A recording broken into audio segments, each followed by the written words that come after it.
Betul ya? Atau saya ini? Dikirim dari dokter waktu itu. Ya, ya enggak, maksud saya yang lagi yang share ini dari Anda ya. Gitu. Oke, kalau dari Anda minta tolong nanti dipindah-pindah ya. Gitu, dokter. Baik, kita mulai. Bismillahirrahmanirrahim. Ya, jadi pada sore hari ini kita akan diskusikan terkait dengan satu kasus yang masih menjadi satu isu nasional, yaitu tuberkulosis ya, khususnya tuberkulosis pada paru yang terjadi pada pekerja. Ya, jadi di sini kita akan sedikit kupas terkait dengan faktor risiko, diagnosis dan bagaimana tata laksana. Ya, slide.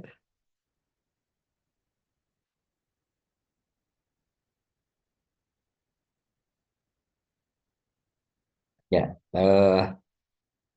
kita tahu bahwa sudah ada Perpres ya yang terbaru tahun 2019 nomor 7 terkait dengan penyakit akibat kerja. Nah, ini sebenarnya memberikan atau menyempurnakan atau mengganti ya dari keputusan Menteri nomor 33 tahun 93 ya, sudah cukup lama, di mana saat itu juga sudah dinyatakan ada 31 penyakit yang dinyatakan sebagai penyakit akibat kerja. Nah, kemudian diperbarui ya dengan beberapa peraturan, yang terakhir adalah peraturan presiden ya nomor 7 2019, di mana pada Perpres ini kita menggolongkan penyakit akibat kerja ada 4 kategori. Ya, yang pertama adalah penyakit yang disebabkan pajanan ya, atau faktor yang timbul dari aktivitas pekerjaan kita gitu.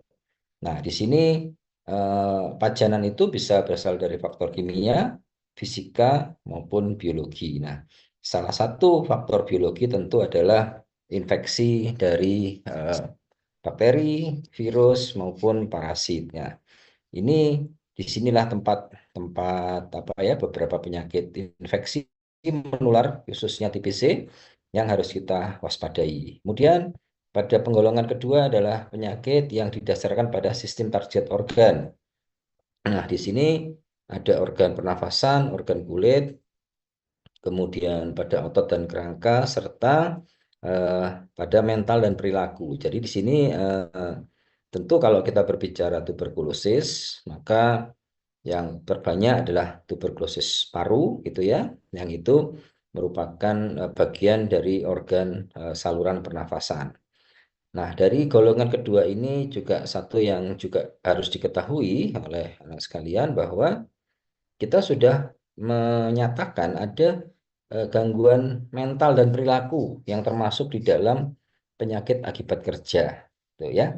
Jadi kalau ada permasalahan ya nanti pada pekerja, yang tidak terlepas juga dari mahasiswa juga ya, ya misalnya ada hal perilaku, maka tentu kita akan melihat apakah yang terjadi itu, gangguan yang terjadi itu akibat dari aktivitas sebagai mahasiswa, aktivitas pekerjaan kita atau bukan gitu ya. Dan kalau memang ada keterkaitan dan itu dinyatakan dipastikan betul bahwa ada satu problem dari aktivitas kita, maka tentu akan ada upaya-upaya perbaikan agar gangguan-gangguan ini tidak terjadi lagi di kemudian hari. Kemudian yang kelompok ketiga, kategori ketiga adalah penyakit kanker. Nah, ini dikhususkan pada penyakit kanker, gitu ya. Penyakit kanker yang disebabkan karena pekerjaan dan sudah dinyatakan ada 8 bahan. Ya, ini semua adalah bahan kimia yang dinyatakan sudah diteliti, ya, sudah dipublish menjadi penyebab dari kanker, gitu ya. Kemudian yang terakhir adalah penyakit spesifik lainnya. Ya, salah satu contoh adalah COVID-19 kemarin, bahwa COVID-19 yang diderita oleh petugas kesehatan itu sudah dinyatakan sebagai penyakit akibat kerja, ya, karena eh, seorang petugas kesehatan, baik dokter, perawat maupun tim kesehatan yang terpapar COVID, dan itu ditelaah sebabnya pada saat mereka bekerja, maka dinyatakan sebagai akibat kerja. Ya, next.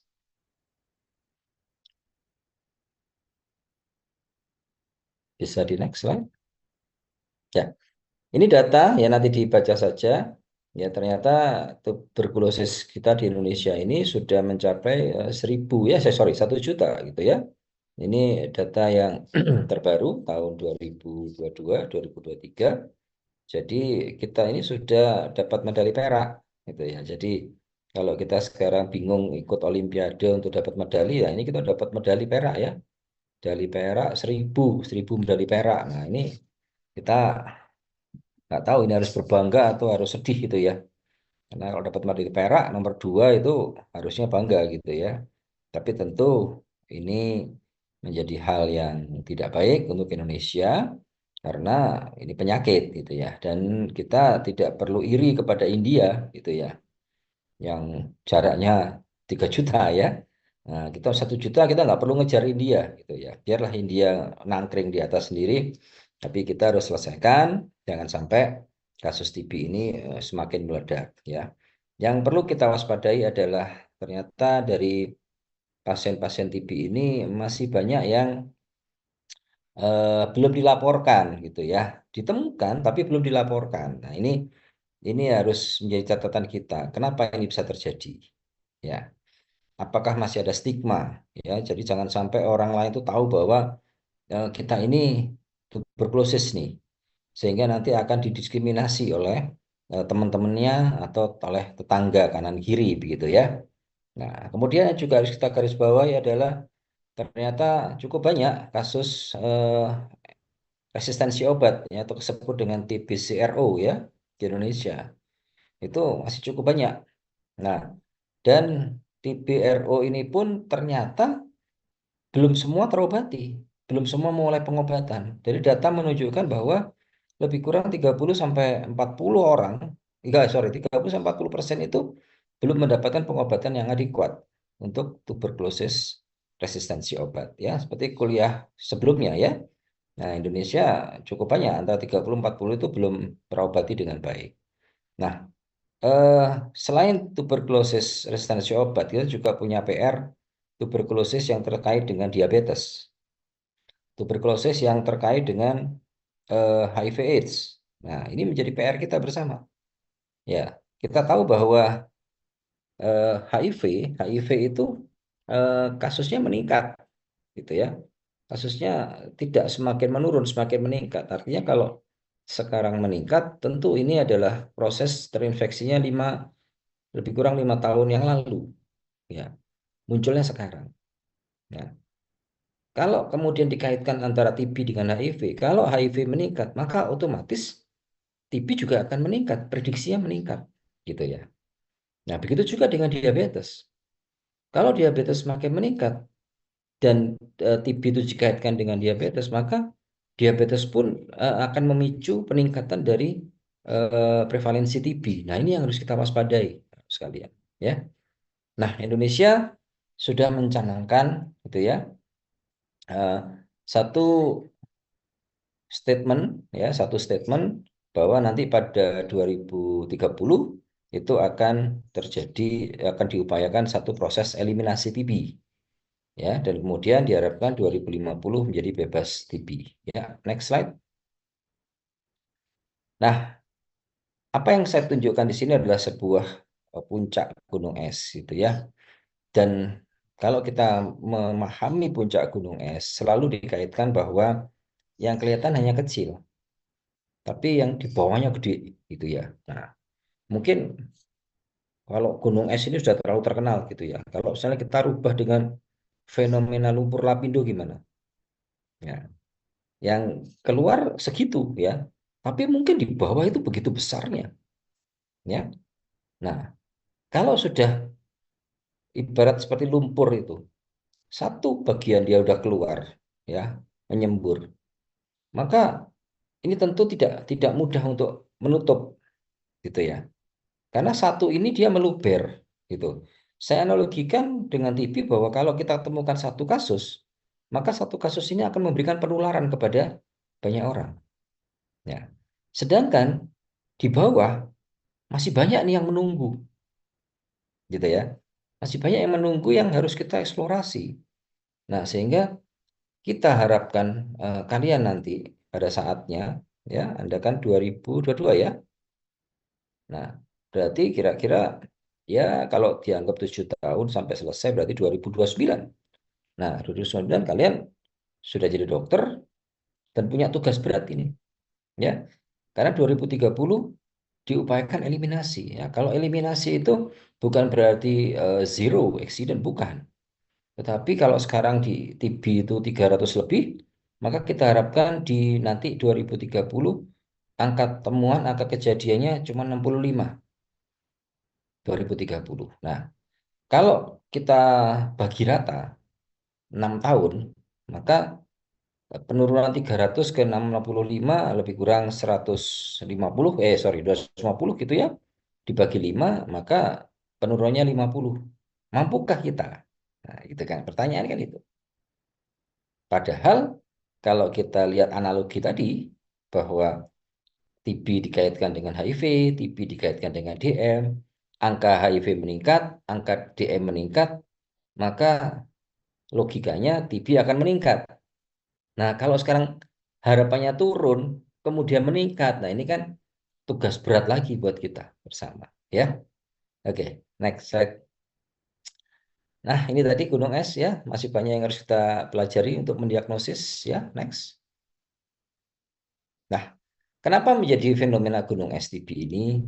Yang pertama tentu TB khususnya pada pekerja ya, TB pada pekerja atau TB pada aktivitas itu tentu gejalanya sama dengan penyakit TB pada umumnya, ya. Nah, itu yang membuat membuat kita menjadi kesulitan. Apakah TB yang diderita oleh seseorang itu merupakan TB non PAK ataukah TB PAK, ya. Nah, yang harus kita garis bawahi di sini adalah Anda lulusan FKUMM tentu tidak boleh lagi tidak tahu dalam menegakkan TB occupational disease. Ya, nanti Anda sudah disangoni dengan cara-cara penegakan diagnosis penyakit akibat kerja. Ada 7 langkah, ya. Tentu 7 langkah ini tidak mudah untuk diterapkan, ya. Teorinya mudah. Ada 7 langkah. Anda tentukan klinis, Anda tentukan paparan, Anda tentukan besaran apa namanya? Benar nggak sih ada hubungan paparan dengan klinis diagnosis yang ditegakkan? Kemudian besarannya berapa? Signifikan tidak? Ada faktor individu atau tidak? Ada faktor pekerjaan lain atau tidak? Nah, itu mudah secara teori. Tapi kenyataannya tidak mudah dalam implementasi, ya. Kita perlu melakukan proses anamnesis yang baik. Nah, bagaimana proses anamnesis yang baik? Tidak ada jalan lain, fundamental process second seven. Ya, jadi kunci seorang dokter ya tentu adalah anamnesis. Nah, anamnesis ini harus dilatih. Anamnesis Anda tidak bisa membaca buku. Hanya sekedar membaca buku Anda tidak bisa. Maka latihlah diri Anda mulai sekarang. Ya. Maka kita berharap nanti semakin ke depan Anda ya lulusan FKUMM pada khususnya tidak lagi tidak mampu untuk menegakkan suatu diagnosis penyakit akibat kerja, khususnya kalau kita saat ini berbicara masalah TB, ya. Dan keempat, kelima, harusnya tidak ada lagi karena seorang dokter harus punya integritas. Seorang dokter harus punya eh, keyakinan, ya, dan tidak bisa dipengaruhi oleh yang lain. Ya, sama seperti hakim dokter itu. Hakim adalah menjudge, menentukan, memutuskan, yang tentu keputusannya itu berdasarkan atas bukti, gitu ya, atas fakta penyelidikan, kemudian dikaitkan dengan teori yang ada, ya, diberikanlah keputusan yang tepat. Maka sebenarnya seorang hakim tidak bisa diintervensi. Sama, kita dokter juga sama. Ya, dokter hakim menentukan nasib seorang, dokter juga menentukan nasib seorang.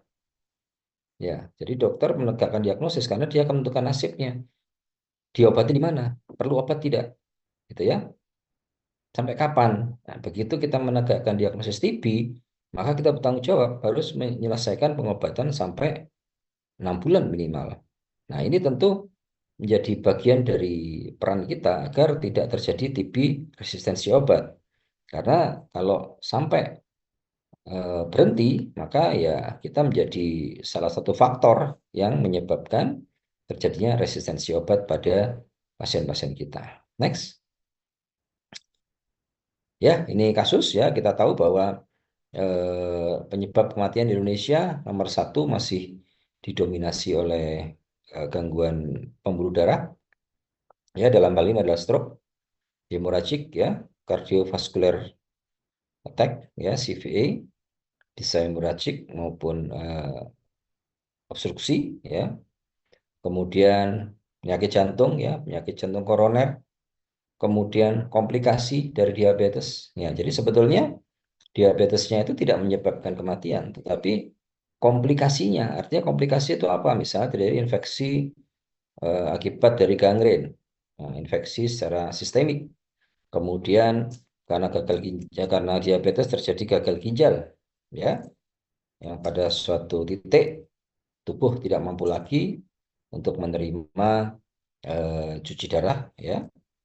Kemudian juga diabetes juga menjadi eh, bisa penyakit jantung koroner karena mengganggu epitel ya endotel ya, sehingga jadi penumpukan yang mempermudah plak-plak menumpuk yang ibaratnya menyumbat pembuluh darah jadi serangan jantung gitu ya, dan masih banyak lagi. Nah, baru keempat adalah tuberkulosis. Ternyata tuberkulosis ini adalah nomor satu untuk penyakit infeksi ya. Stroke, penyakit jantung, gangguan diabetes itu tidak, bukan penyakit infeksi, penyakit non infeksi ya, tapi penyakit infeksi yang pertama adalah tuberkulosis. Ya, next. Ya, bagaimana sekarang pengendalian tuberkulosis tempat kerja? Kita menggunakan eh, apa? Strategi tempo, ya. Dan ini sesuai dengan peraturan perundangan yang ada. Ini tolong dibuka, ya. Undang-Undang 170, Undang-Undang 13 2023, kemudian Permenaker 13 2022. Ya, jangan lupa sekarang kita sudah punya undang-undang yang baru, Undang-Undang Kesehatan ya 17 2023. Tolong dibuka juga. Nah, apa itu tempo? Tempo tentu yang pertama adalah temukan secepatnya. Jadi kalau kita sebagai dokter kemudian tahu ada gejala-gejala TB, ya seorang pasien gejala TB, khususnya pasien yang berada dalam satu komunitas pekerjaan, gitu ya, maka kita harus cepat menemukan, menentukan, ya. Artinya cepat temukan itu cepat mendiagnosis. Pastikan bahwa yang bersangkutan itu TB atau bukan. Begitu kita tahu pasien itu TB, maka ini harus di tanda petik isolasi. Ya, tidak seperti isolasi COVID, tidak. Tetapi kita harus berikan apa benteng, ya. Kita harus harus pisahkan dari komunitasnya. Begitu kita temukan. Karena kita tidak tahu apakah saat kita temukan itu dia bisa memberikan penularan aktif atau tidak. Ya, jadi lebih aman kita sendirikan. Ya, bagaimana menyendirikannya? Tentu kalau dia bekerja ya kita larang untuk bekerja. Ya, kemudian dia juga tidak boleh terlalu kontak erat dengan keluarganya. Ya, kemudian dia harus kita sarankan betul menggunakan masker saat bertemu dengan siapapun. Ya, kalau kemudian dia sendirian di kamar, maka ya kamarnya tidak sekamar dengan orang lain. Ya, karena pada saat beliau pasien tidak pakai masker, tentu kita juga bisa bersin ya, batuk, kemudian bisa menularkan ya airborne ya, droplet. Maka ini bisa menjadi port entry untuk terjadinya banyak kasus nanti. Ya, setelah kita pisahkan tentu harus kita segera obati ya. Nah, jadi ini identik dengan slogan TB ya, tagline TB TOS ya, temukan, obati sampai sembuh. Nah, jadi kita harus pisahkan. Nah, artinya pisahkan bedanya dari pisahkan. Pisahkan apa? Dari komunitasnya tadi. Jadi kita kalau dia bekerja di institusi formal, kita harus berikan surat istirahat, ya. Berapa banyaknya, berapa lamanya, kita bisa berikan untuk awal bisa 3 hari, tapi dalam 3 hari harus dipastikan apakah yang bersangkutan TB atau bukan. Karena begitu TB, maka kita secara undang-undang, di Undang-Undang Kesehatan, itu menyatakan tidak boleh bekerja sampai dinyatakan sembuh. Tetapi kalau di Undang-Undang Ketenagakerjaan, kita evaluasi setiap 2 minggu sekali. Ya, jadi berikan istirahat selama 2 minggu, nanti dievaluasi. Kalau masih kita tidak yakin, klinis masih belum baik, belum tuntas, kita berikan lagi 2 minggu. Demikian berulang seterusnya. Ya. Nah, kemudian bagaimana dengan komunitasnya? Tentu kita harus cari. Nah, karena sekaligus kita akan menentukan apakah ini TB non PHK ataukah TB PHK. Ya. Nah, untuk pemeriksaan diagnosis, penegakan diagnosis, kita tetap sama menggunakan diagnosis dari Permenkes ya. Nanti yang kemarin sudah ya, yang saya sampaikan itu ya, alur diagnosis ya, untuk bagaimana mendiagnosis TB itu ya. Dan khusus untuk pekerja-pekerja formal ya, khususnya apalagi informal itu harus ada support dari tempat kerja ya. Artinya secara administratif dia harus melakukan satu proses manajemen yang kalau saya sampaikan ya manajemen yang darurat gitu ya. Artinya dia tidak bekerja, maka kalau dalam satu pekerjaan itu hanya ada 2 orang, maka tentu satu orang ini harus lebih berjibaku gitu ya untuk mengcover jam kerja dari rekannya yang kita istirahatkan itu. Ya.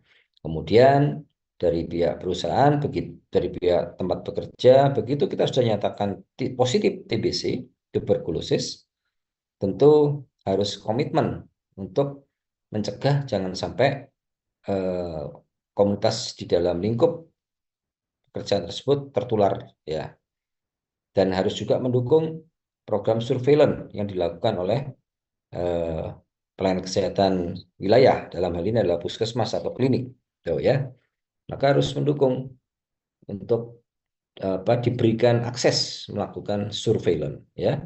Kita tahu begitu satu kasus ditemukan, kita minimal ada 10 orang sekitarnya. Nah, kalau yang bersangkutan ini selain aktif di pekerjaan, ya kalau di pekerjaan dia katakanlah masuk di regu A gitu ya, dia kumpul dengan regu A, maka teman-teman A ini harus kita cek minimal 10. Nah, kalau kemudian dia setelah istirahat makan, dia suka nongkrong di kantin perusahaan, maka teman-teman yang suka nongkrong bersamanya itu juga harus diperiksa juga.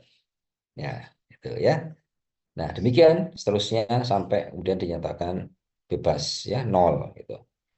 Nah, kemudian setelah selesai ya, tentu tidak langsung bisa kembali ke tempat pekerjaannya, harus nyatakan layak kerja atau tidak. Nah, ini yang nanti yang menentukan adalah dokter pemeriksa kesehatan kerja. Ya, siapa mereka? Ya, insya Allah di semester 1 ya, sudah saya sampaikan ya, tolong dibuka catatannya.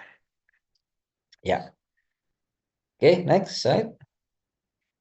Nah ini ya, saya nggak perlu ngulang lagi. Nanti alur diagnosis TB sama, mau pada bekerja, tidak bekerja sama ya. Nanti bedanya adalah kalau sudah di diagnosis klinis, tinggal kita menentukan apakah ini merupakan PHK atau bukan. Ya, ini bisa dilihat di Keputusan Menteri AK ya 755/2019. Next. Nah ini berapa poster? Nanti dibaca saja, ini sudah banyak di Kementerian Kesehatan. Itu ya, hati-hati kita menjelaskan, misalnya kalau harus berdahak itu tidak sembarangan, dia betul ditutup gitu ya, pakai tisu atau pakai lengan bagian dalam. Nah, tapi kita harus ingatkan tisu itu harus dibuang kemana, ya? Ya tempat sampah, tapi hati-hati juga tempat sampah itu dia terkena angin tidak? Karena nanti kalau terkena angin dia harus keluar, nah tersebar deh ininya, tuh ya. Atau juga menggunakan lengan bagian dalam, nah juga harus ingat jangan sampai nanti begitu sudah betul pakai lengan bagian dalam, tapi ketemu teman lama, nah, berangkulan gitu ya, saling apa melepas apa yang sekian lama nggak ketemu, atau bahkan di rumah tiba-tiba gendong anaknya. Nah, ini juga jadi perhatian kita, gitu ya. Caranya sudah betul, tetapi implementasinya yang tidak betul. Nah, itu tugas kita, ya, tugas anak-anakku semua nanti ya, termasuk penggunaan alat makan, gitu ya, selama di tempat kerja juga harus betul-betul dijaga, gitu. Jangan sampai alat-alat makan minum itu dipakai juga oleh rekan-rekannya, ya, karena terbiasa kan ya, apalagi ini cowok-cowok ya Mas ya, Mas Ferry ya, dengan aku sudah kumpul gitu, minum kopi bareng-bareng, ngincipin punyamu, ngincipin, ngincipin gitu ya. Betul enggak? Ya, Ferry, Wahyu ini yang muncul di layar saya ini nama-namanya ya. Nah, yang lain nggak ada gambarnya ini ya. Saya cuma dikasih gambar A, E gitu ya, foto ya. Ini kadang-kadang kalau kita kuliah itu ya, kalau biar sama-sama menghargain ya kita munculkan gitu ya. Yes, oke. Ya, next slide. Nah, ini 7 langkah sudah dinyatakan di dalam Peraturan Menteri Kesehatan nomor 56 tahun 2016. Nanti tolong dilihat. Nah, di mana 7 langkah ini nanti akan menentukan apakah dia termasuk penyakit akibat kerja atau bukan. Nah, kalau penyakit akibat kerja tentu tidak cukup dengan pelaksanaan klinis ya tentang TB. Saya tidak akan bahas di sini pelaksanaan klinis tentang TB karena sudah ada ahlinya sendiri yang menjelaskan ya. Maka selain itu tentu harus dilakukan terapi okupasi. Ya, Anda bisa baca di PMK 56 2016 ya. Terapi okupasi tentu prinsip adalah menyelesaikan yang sakit dan mencegah yang tidak sakit. Ya, jadi melakukan penanganan dan pengendalian pencegahan. Ya, bagaimana melakukan pengendalian? Tentu kita harus kembali kepada eh, bagaimana proses dalam pekerjaan itu. Ada proses produksi, ada lingkungan, ya, ada pekerjaannya sendiri, ada terkait dengan manajemen kebijakan, ada terkait dengan undang-undang. Nah, ini harus kita masuk dalam setiap setiap setiap apa bagian gitu ya. Nah, jadi kalau misalnya kita temukan ada TB dan betul-betul sumbernya dari tempat kerja, ya, dia bisa eh, bahan baku yang masuk di dalam perusahaan itu, dan ternyata di bahan baku itu setelah kita cek gitu ya, kita cek bakterinya, oh ada bakteri Mycobacterium. Nah, ini tentu harus kita fokuskan bagaimana bahan baku ini tidak kontak dengan manusianya. Ya, karena kalau kita menyatakan bahan baku itu kan tidak mudah untuk disubstitusi, ya, tidak mudah untuk dieliminasi.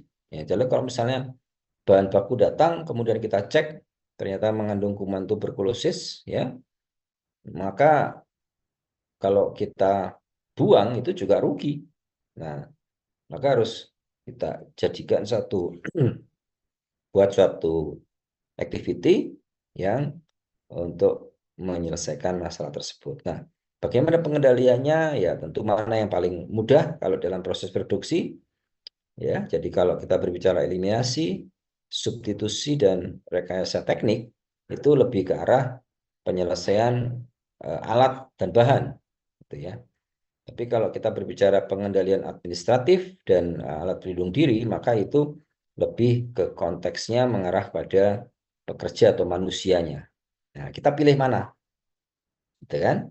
Kita bisa pilih manusianya yang kita cover, kita berikan barrier, atau kita selesaikan di alat dan bahannya. Ya. Oke, next. Nah, ini 7 langkah ya. Nanti bisa dibaca. Next. Nah, yang terpenting ini kita harus selalu melakukan tata laksana secara komprehensif. Ya, ingat di undang-undang kita, di standar kompetensi kita, ya, pencapaian standar kompetensi yang harus Anda capai, Anda diwajibkan. Saya bilang kalau kompetensi adalah diwajibkan untuk melakukan tata laksana komprehensif dengan pendekatan holistik. Nah, pendekatan holistik ini apa? Ya, tentu kita harus melakukan pendekatan keluhan dan gejala. Nah, holistik itu apa? Holistik adalah dari seluruh yang dikeluhkan dan seluruh tanda-tanda dari proses penyakit yang kita temukan dari diri seorang pasien. Nah, seluruh aspek. Aspeknya itu apa? Ya, bisa dari aspek medis, aspek sosial, budaya, ekonomi, begitu ya, dan lain-lain. Nah, kita harus menegakkan diagnosis itu biopsikososial, yaitu diagnosis medis itu sendiri yang kita mengacu kepada International Code Diagnosis. Yang kedua adalah diagnosis psikis. Ya, orang datang kepada kita, kepada pelayanan kesehatan tentu dengan segudang harapan bahwa dia ingin cepat sembuh. Nah, gitu ya. Dia tidak mau menjadi lebih parah, bahkan dia tidak ingin meninggal seperti tetangganya, itu misalnya. Nah, itu harus kita perhatikan ya. Kemudian dari diagnosis sosial. Bagaimana daya dukung keluarga, daya dukung komunitas. Nah, ini penting karena kalau kita tidak tahu bagaimana daya dukung keluarga dan komunitas, maka kita harus lebih lebih kuat untuk bisa memahamkan pada individu yang sakit agar penyakit yang dideritanya, agar masalah kesehatan yang dideritanya itu bisa segera untuk terselesaikan, ya. Tapi kalau seandainya daya dukung keluarga itu bagus, nah ini tentu lebih mudah, ya, lebih menyenangkan karena akan banyak juga kita dibantu oleh keluarga dan komunitas sekitarnya. Ya, next. Nah, ini ya tadi saya ulang kembali bahwa perhatikan pada 5 strategi itu ya dalam eh, pengelolaan TB ya di perusahaan ya di tempat kerja. Ya, next. Nah, ini sesuai dengan Permenaker 13 2022 dalam penanggulangan tuberkulosis. Jadi, begitu spesialnya TB ini sampai khusus dibuatkan peraturan Menteri Tenaga Kerja, juga ada peraturan Menteri Kesehatan di situ. Ya, jadi apa yang harus dilakukan oleh manajemen perusahaan, manajemen tempat kerja, ya, tidak ingat ya, baik bisa formal maupun non formal. Yang pertama adalah membuat satu kebijakan. Ya, kalau kita sudah menyatakan, medis menyatakan bahwa ada TB di tempat kerja, TB PHK, maka harus dibuat sebuah kebijakan. Nah, kebijakan ini tentu membutuhkan komitmen, ya, komitmen untuk menjalankan program kerja. Kemudian juga tidak kalah pentingnya adalah komitmen menghapus stigma bahwa TB adalah penyakit apa menular, apa penyakit yang berbahaya, harus dihindari, dijauhi ya. Sampai jarak misalnya kayak kemarin COVID itu sampai ada yang membuat stetoskop 2 meter gitu ya.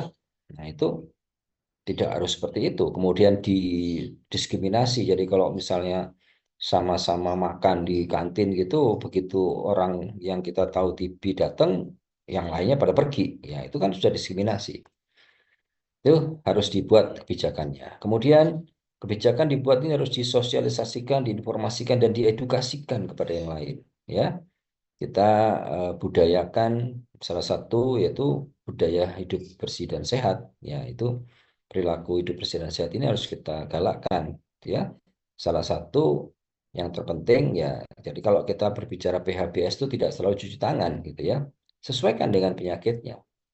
Nah, jadi kalau misalnya apa salah contoh PHBS untuk kasus TB? Ya, tidak menggunakan alat makan yang sama, ya, di gelas sendiri, gitu kan. Nah, tapi kalau mengisi air di galon, ya nggak ada masalah dari galon yang sama. Ya, asal tangan yang dipakai untuk memencet apa knopnya ya. Nah, pada pasien TB tentu dia harus cuci tangan dulu, kemudian pencet knopnya, gitu ya. Nah, dan Pak botol yang dipakai itu ya jangan ditempelkan di ujung dari kran gitu ya. Jadi harus jauh sehingga tidak ada apa peluang untuk kuman TB itu menempel di ujung dari kran dari air pengisi ulang tadi ya. Kemudian yang ketiga adalah kalau ada kasus ya segera temukan gitu. Dan kalau sudah ditemukan segera ditangani ya. Obati yang sakit, cegah yang lainnya. Nah, pengobatannya bagaimana? Ya sesuai program nasional. Kita tidak ada program khusus, ya. Seperti gambar tadi ada alur diagnosis, ya, dan ada pengobatan. Kita menggunakan lini pertama, lini kedua, atau dinyatakan resistensi obat. Nah, itu sudah ada penanganan-penanganan secara klinis untuk menentukannya. Ya. Kemudian kalau sudah selesai diobati, ya harus dipulihkan kesehatannya. Ya. Jadi segera direhabilitasi. Kemudian kalau sudah dinyatakan selesai pengobatan, kita harus tentukan kelayakan dalam bekerja. Ya, tentu tidak bisa langsung dikembalikan kepada tempat asalnya. Kita harus nilai dulu karena yang bersangkutan habis pengobatan jangka panjang gitu ya. Nah, pada saat pengobatan itu tentu bisa kita pindah ke bagian yang lain ya untuk memperkuat staminanya gitu ya. Karena kalau TB itu dikatakan obat-obat yang menurunkan juga daya tahan tubuh, maka kalau daya tahan tubuh seorang penderita TB tidak kita jaga, kita turunkan beban kerjanya, maka ya, dia akan menjadi lebih lama gitu ya. Tapi kalau kita bantu dari sisi pekerjaan menurunkan beban kerja, maka kita harapkan imunitasnya akan kuat sehingga proses penyembuhan ya sesuai dengan apa yang kita rencanakan ya setidaknya 6 bulan. Oke, next. Nah, ini ya nanti dibaca jadi bagaimana pilar atau komponen dalam menuntaskan TB menurut WHO ya. Kita memberikan pelayanan yang integrasi ya, nah, tentu patient center berfokus pada pasien ya, kemudian terapkan kebijakan dan sistem pendukung lainnya dan tidak kalah pentingnya adalah lakukan penelitian. Nah, ini sesuai dengan kompetensi Anda ya, kompetensi Anda kan harus pengembangan diri kan. Jadi jangan-jangan nanti muncul setelah diteliti ada varian baru, ada eh, tipe ya atau jenis baru dari Mycobacterium ini. Ya, seperti COVID kemarin kan ada ya, meskipun sama-sama SARS-CoV ya, tapi ada varian apa alfa gitu ya, delta, gamma, apa deh, om omniker ya apa? Lupa Omikron. saya itu ya. Gimana? Omikron, dokter. Omikron ya, iya itu kan banyak ya varian-varian itu. Nah, jangan-jangan TB juga begitu gitu ya. Nah, kalau kita bisa temukan nanti setelah diobati ternyata wah varian yang berat itu berkurang dan muncul varian yang ringan, nah, bisa jadi TB tidak harus selama 6 bulan, mungkin 3 bulan gitu ya. Nah, itu tugas Anda ya, tugas Anda nanti jadi peneliti ya, sesuai dengan kompetensi yang Anda harus capai. Ya, next. Ya, sebagai kesimpulan, tentu kita ingin Indonesia tidak mengejar India ya. Kalau bisa kita dikejar oleh negara lain nggak apa-apa, kita relakan saja ya. Podium nomor 2 kita relakan. Kalau perlu kita nggak perlu podium deh ya. Meskipun kita negara terbanyak ketiga ya jumlah penduduknya ya 3. Jadi 3 atau 4 ya lupa saya. Nah itu kita relakan ya. Kita nggak perlu berbangga kalau dapat 2. Nah kita akan menuju bebas TB 2050 ya. Indonesia Emas 2045, eliminasi TB 2030, dan bebas TB-nya kita berharap 2050 ya. Tentu dengan tempo untuk perusahaan, untuk pekerja, dan untuk program nasional TB kita menggunakan TOS TB ya. Temukan TB, obati sampai sembuh. Ya, saya rasa itu yang bisa saya sampaikan. Kalau memang ada diskusi, pertanyaan, dipersilakan.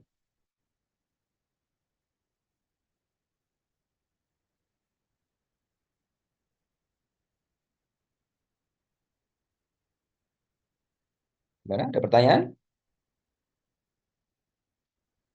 Tidak ada. Salviola, geleng-geleng, sudah ya? Ya. Oke, kalau tidak ada pertanyaan, ya bisa kita akhiri ya, teman-teman. Baik, terima kasih. Kayaknya besok kapan ujiannya ya? Masih minggu depan ya? Kamis, dokter. Oh, minggu depan ya? Iya, Kamis minggu depan. Kamis itu tanggal 2 ya. Oh, habis tahun baruan. Wah, nggak bisa melehan dong. Ya, oke. Nggak apa-apa ya. Baik, anak sekalian. Terima kasih atas perhatiannya. Ya, ini juga sudah kuliah saya terakhir ya. Jadi Nggih, dokter. kita insya Allah akan bertemu lagi tahun depan ya. Cukup lama kita tidak bertemu. Ya, oke. Selamat belajar. Semoga mendapatkan hasil yang optimal ya. Semoga berhasil dan lulus semua. Ya. Terima kasih. Bila taufik wal hidayah. Assalamualaikum warahmatullahi wabarakatuh. Waalaikumsalam warahmatullahi Oke. wabarakatuh. Terima kasih, dokter. Ya, oke, izin yuk. Dokter.